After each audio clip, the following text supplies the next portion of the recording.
We are top of the league, goals scored. Could you have done more tonight with more goals? Yeah, we had a lot of chances, but I'm happy we win, and that's the most important thing. Anything else, don't think, just try to win. Are we at this stage now at the business end of the season where it is just about winning? Performance comes second? One more time, sorry, I didn't... The result is more important than the performance because the levels, they weren't as strong as we saw at the weekend from you guys against Arsenal. Yeah, I mean, as I said, it's all about winning no matter how. We try to play our football and just try to win. That's what you have to have in your mindset, and now focus on Saturday. And it also shows, I think, a team against Burnley when probably many were expecting more goals to be scored here tonight, how difficult a title challenge it is for you. Don't think about other goals, think about winning, as I said now 3 times. What about going into the weekend then? Huge weekend as well with an FA Cup semi-final. It could be a really strong month for you, April, couldn't it? It can, it's been good so far, so keep going, try to win now on Saturday and then Everton. And you keep that mood going as well in the dressing room, because I imagine it will be a bouncy dressing room despite the 1-0 scoreline here. 1-0 is amazing, I'm super happy. I don't know why you keep on asking me that. I'm super happy, we win and we get 3 points. And as they sing, we are top of the league, so be happy. They did not stop singing tonight, and tonight, player of the match again, Erling, congratulations. Thank you so much, thank you. So the win was the most important. We've established that. and you can, I mean, you can understand that point of view, but you can also understand the question about the goals. And actually, that's what we could be left with over the next 4.5 weeks. Yeah, exactly that. I think he's alluding to the fact that obviously the win's the most important. But if you look at the fixtures, because we're looking at taking a deeper dive into it, you're thinking Burnley, the situation they're in, could you score 3, 4 or 5? It wasn't meant to be. They had the chances, didn't take the chances. But Burnley was probably a little bit better than they thought. I thought they defended quite well in certain areas, and then on that transition, they was very good as well. But Man City will be kicking themselves. Obviously, they're going to say to us that the win's the most important, but the goal difference, especially when it's going to potentially could go to that, they'll be kicking themselves. Yeah, but the first thing you have to do is win. Yeah, absolutely. The performance off the back of the Arsenal game on Sunday, quick turnaround, the intensity of it, almost unchanged 11, 8-0 coming in. Do you think that? Do you actually think? I think it was never to be one to question Guardiola's team selection. He's always absolutely spot on, but I thought that he had no other choice than to play the same 11 because of how, apart from 8-0 coming in, because of how good they've been over the last few games. I think they've been outstanding. The connections in the team are forming very nicely, and I think the freedom within the team, the balance within the team, absolutely. This was an integral game tonight in terms of their quest to win the title, and they got the job done, the points, but like Micah said, they'll be kicking themselves. There's so many opportunities in the first half. Yeah, I thought Dubravka was excellent. I thought he was absolutely excellent. I also thought Burnley were excellent. I think, you know, their fans gave them, rightly so, a really big applause at the end because they could see the mentality, the resilience, and they're probably asking themselves, where's that been all season? Scored. Do you agree with Izzy, as we were talking about before the break, how much the weekend may have taken it out of them? Yeah, maybe. I think maybe just psychologically as well. You're going into that game, they know they must win to set up this game essentially today. Man City had it's so strange that Man City have won the game 1-0 and we're disappointed it's only 1-0. But obviously you've got to take the whole context into consideration. Burnley, where they're at, it could go down to goal difference at the end of the season and the chances that Man City created, especially in that first half. So, yeah, it was just a strange game all round, but going into here thinking Man City are going to score more goals than... I suppose you can't, whether you're Arsenal or Manchester City, you can't go into every game now thinking about goal difference, can you? I mean, and that was Erling Haaland's point, I suppose, with Juliet was, you've got to do the bottom line of winning. Who knows where one of them may stumble between now and the end of the season? So you can't become fixated on goal difference, can you? No, you can't. And I don't think City came across that way today, either in the way they played. I think Burnley did what we expected Burnley to do, which was to sit back deep, lie low, defend well, compact, organised, all of the things which Manchester City are great at playing against, but it's just a densely populated area inside the box that you have to find that killer pass through the eye of a needle in order to create that opening, and those were sort of few and far between. Man City did have chances, especially in the first half, where they maybe could have, you know, put those goals on the board earlier. But I think the process, the way that Arsenal play as well, is very process-driven. They're very strong on set pieces, as we know.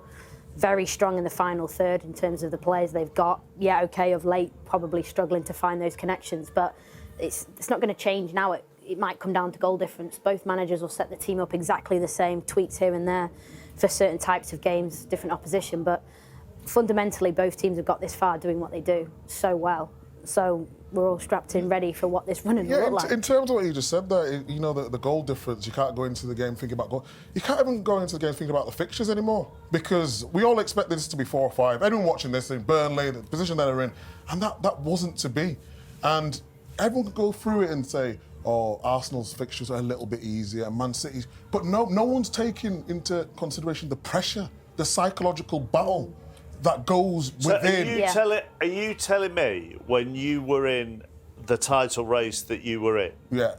I couldn't sleep at night. Okay. Going into the last 6 games of the season, why couldn't you? It's a different psychological. So you've got winners. So, and I mentioned this before, when you've got someone like Sergio Aguero or a David Silva or a Vincent Kompany, they're destined for great things because of the players. And that's not just because of what they did at City beforehand. Their careers demanded that. For someone who come through the academy, it was a little bit different. So I'm always thinking, I don't want to be the guy to let them down. Yes, I know I had ability and I deserved to be there, but my mindset was a little bit different. So coming into these, why I always said, if Man City in the Arsenal game can stay within 3 points and then they can come into this game like they have tonight and make it equal, I believe Man City will win because of the psychological battle, because they have leaders and they have experience going into it. And I had to draw off the sort of top players within my squad who have won things before, that I could rely on them. And when I look at Arsenal, they've got great players, great talents, but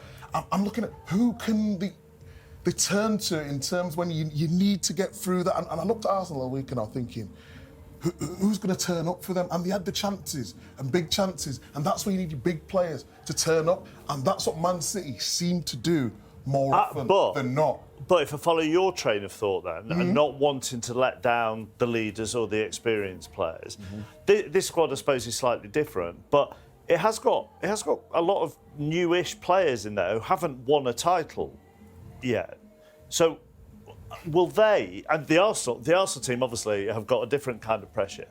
If you were in this City team now with some title winners but you weren't a title winner, would you have that same feeling of not wanting to let people down? Yeah, I would have that same feeling, definitely. But opening it out, look at the manager.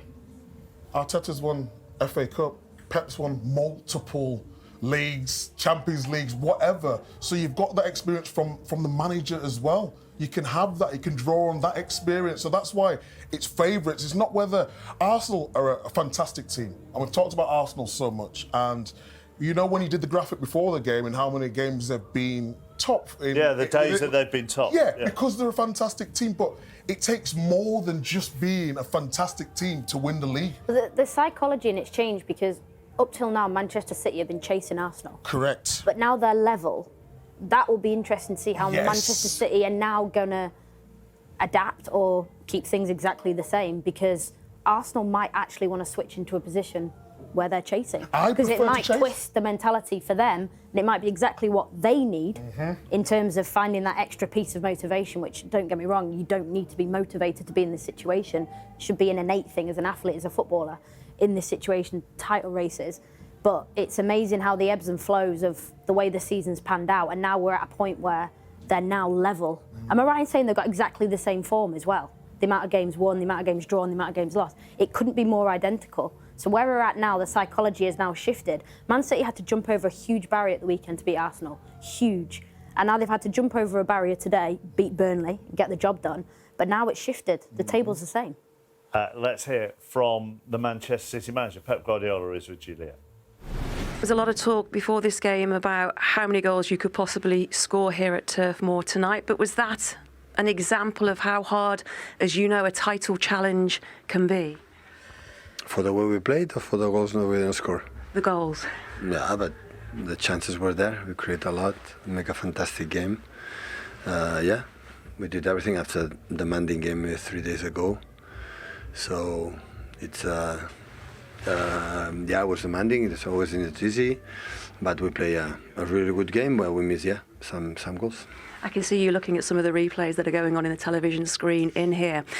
We could see your frustration, though, in the second half, early in the second half. Maybe, was there a dip in performance from the levels? You talked about the demanding performance against Arsenal on Sunday, did you feel? No, it's no frustration. How should be frustration? We won 3 points. We are right now top of the league. Frustration no exists. So of course we can do better and score goals. But the guys did absolutely everything. We were playing in many things. We just don't score. So everything is difficult. Nothing is for granted. And we were there and we did it really well. Was there a change, though? Was it so demanding, the performance against Arsenal, that perhaps the levels weren't as strong as they were on Sunday, even though you got those 3 points? I'm completely disagree. Why do you disagree? Because we make a better performance in terms of chances than last Sunday. Of course, the opponent from Arsenal is extraordinary, we know that. But the performance itself was really, really good. And the mood, we can hear the music coming out of the away dressing room. You're top of the Premier League. How does that feeling now, going into the rest of the season? Is it still going to be as tight as it looks at the top of that table? 5 games, it's a Premier League for 5 games. So this is the reality. 5 games, and now we have a semi-final, really tough on Saturday. And now you have time and time to prepare the next games. And that's just it, isn't it? It could be such a strong finish to this month for you, going into this final month of the Premier League season, and with an FA Cup final you could possibly be in as well.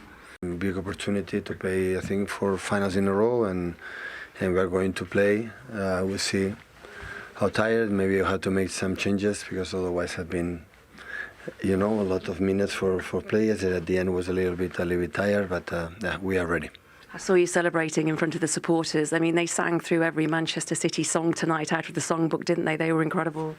It's 1 hour away from I would say from Manchester, so it's not. Thank you for the fans. Always our away fans always have been extraordinary. So no doubts about that. So the game was really well played, really well played in many things. Of course, we could have scored more, but we take it. So. We take it. Just one last one on Rodri. I saw he was here, in and amongst the team as well, as you probably would expect him to be. What is the situation with him? How long are you expecting him to be out for? I don't know yet. So we'll see day by day, we'll see. Thoughts? Obviously, he's going to, after the interview, he's going to say what he wants. But you can tell his frustration. We all got the pictures here that we can all see for ourselves. I think that's a masterclass in giving an interview, though, because we talked about Rafinha earlier on and maybe how he was in interviews. I love Nathan Ako's face here, thinking, of all the seats you could have sat next to for this rant. You guys, Marmoush's just getting up. He's not even been sent out to warm up. He's going to have a warm up. Nathan Ako's thinking, I'll just keep nodding, I'll keep agreeing until he moves on. Anyhow, go on, Mike. Sorry. No, I think he's obviously we want more from him in the interview, and Julian Ferrington there was asking him really how we saw the game, his reaction. We saw his reaction there, but he didn't give you nothing. He said we played well. We all know by his standards he wanted 4, 5, or 6, but that wasn't the case. But he comes to the media and says no, we played great. We created chances, which he did do. Yeah, but if he doesn't say that, we all jump, like we, as in the media, we all jump on it. We'd be having massive discussions about it now. It'd be followed up in the press. Exactly. We'd all jump on it. So he's got to play the straight back. 100%, and that's why he's a master at it, and that's why he's been in manager so long, because he says one thing to the players and one thing to us, and he means it. He's passionate, and you can see him on the sideline, but ultimately, he doesn't want to give a line to us, and we've got to sort of analyse around it, haven't we? He has to squash it. He has to. It's his job, and he does it so well. And I think when they were supposedly out of the title race a couple of months ago, he was still the same. And that's what I love about the way he's acting in this situation. He's the same, and he's emotional on the touchline. And we've just seen those pictures there. He was the same against Arsenal.